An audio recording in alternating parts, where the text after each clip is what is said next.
Gente, vamos começar a tratar agora das formas de intervenção propriamente ditas, né? As formas em espécie de intervenção. E vamos começar lá pela primeira classificação que eu trouxe para vocês no vídeo anterior, que são as modalidades de intervenção supressiva, né? Ou drásticas. Primeira delas, gente, confisco.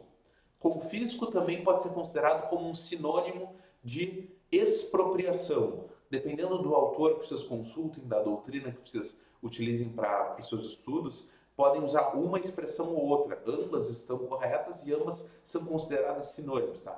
Confisco ou expropriação. Isso aí está regulamentado na Constituição Federal, especificamente no artigo 243 da nossa Magna Carta, que vai afirmar que as propriedades rurais e urbanas de qualquer região do país onde forem localizadas culturas ilegais de plantas psicotrópicas ou a exploração de trabalho escravo na forma da lei serão expropriadas e destinadas à reforma agrária e a programas de habitação popular, sem qualquer indenização ao proprietário e sem prejuízo de outras sanções previstas em lei, observado no que couber o disposto no artigo 5º. Gente, o artigo da Constituição referido aqui, o artigo 243, ele é bem amplo, ele é bem claro sobre as circunstâncias em que é viável se cogitar do confisco. Em termos conceituais, a gente pode considerar o confisco ou a expropriação como a intervenção do Estado que se efetiva de modo supressivo, drástico, né? Em que há a subtração da coativa forçada, então não depende da vontade do particular, a subtração forçada, coativa, daquela propriedade alheia, de uma forma unilateral, então é uma decisão que parte da administração pública, e sem o pagamento de indenizações. Tá?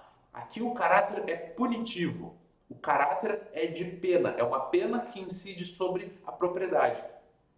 A parte final do dispositivo constitucional, inclusive, menciona a possibilidade de que, além dessa pena do confisco, também haja repercussões nas outras esferas. Né? Vamos pensar aqui situação de manter cultivo de plantas psicotrópicas, né? Drogas, enfim, além do confisco em si, é possível que essa pessoa responda criminalmente por essa prática. Né? Uma questão não anula a outra. Aqui a gente está falando de uma sanção incidente sobre o imóvel, sobre a coisa alheia.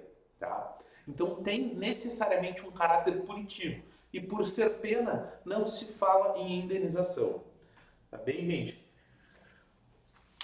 Sobre o confisco ou a expropriação, algumas informações que eu entendo relevantes para a gente pensar. O confisco, ele incide sobre o determinado bem no qual foi verificada aquela prática irregular. Tá? Então, ele não atinge os outros bens do proprietário. Vamos imaginar alguém que tenha várias fazendas e só numa delas tem algum cultivo ilegal. É só naquela que pode haver o confisco. Tá? Nas demais, isso não se estende, não é uma pena para a pessoa, é uma pena aplicada ao bem.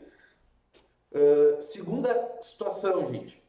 O STF, no julgamento do recurso extraordinário 543.974 de Minas Gerais, fixou um entendimento que tem sido o parâmetro base até o presente momento, no sentido de que a pena de confisco atinge a totalidade daquele bem, ainda que o ilícito ocorra apenas numa fração. Vou imaginar aqui um exemplo de uma fazenda de 80 hectares e que apenas em 10 desses hectares ocorria o cultivo de plantas psicotrópicas, né, plantas ilícitas. O debate é, será que o confisco deveria acontecer, ocorrer apenas nos 10 hectares no qual, de fato, era exercida a prática ilícita, ou deveria atingir a totalidade do imóvel inscrito na matrícula do registro de imóveis? A STF entendeu que atinge a totalidade, sendo um único bem, todo ele pode ser objeto de confisco. Uma outra informação que é bem relevante: e se esse imóvel for de um terceiro de boa fé? Alguém que daqui a pouco arrendou para a sua área rural para outra pessoa, nem sabia direito o que ia ser cultivado, assinou um contrato imaginando que ia ser plantado soja, milho, arroz, enfim. será que essa pessoa pode ser prejudicada ou não? A STF também fixou o entendimento de que precisa ser prestigiada a boa-fé desse proprietário. Então, ele só vai perder o imóvel se, na situação em concreto, houver prova da culpa em vigilando ou da culpa em eligendo. Se não estiver suficientemente comprovada essa culpa, ou seja, que ele foi negligente, imprudente, imperito em permitir aquela atuação do arrendatário, do inquilino, ele não vai perder esse imóvel. Precisa, então, quem for demandar, né, a União, quando for demandar essa situação do confisco, precisa comprovar suficientemente que o proprietário sabia disso, sabia dessa atividade ilícita e não fez nada. Tá?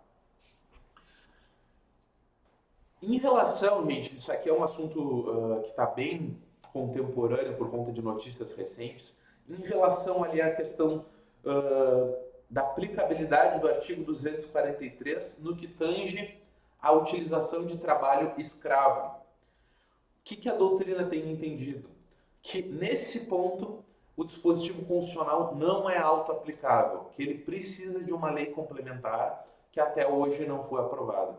Então não se tem utilizado a possibilidade do confisco, da expropriação de imóveis para situações de trabalho análogo à escravidão, justamente pela percepção jurídica de que é necessária uma lei complementar estabelecendo isso. De onde surgiu esse entendimento? Do próprio texto da Constituição que afirma ou a exploração de trabalho escravo na forma da lei. Como o Constituinte colocou de forma explícita esse na forma da lei, a doutrina e a jurisprudência têm entendido que sim, precisa haver uma lei complementar para fixar parâmetros, balizas para a expropriação nesse caso. Tá bem, gente? Sobre expropriação é isso. Vamos falar um pouquinho de desapropriação agora.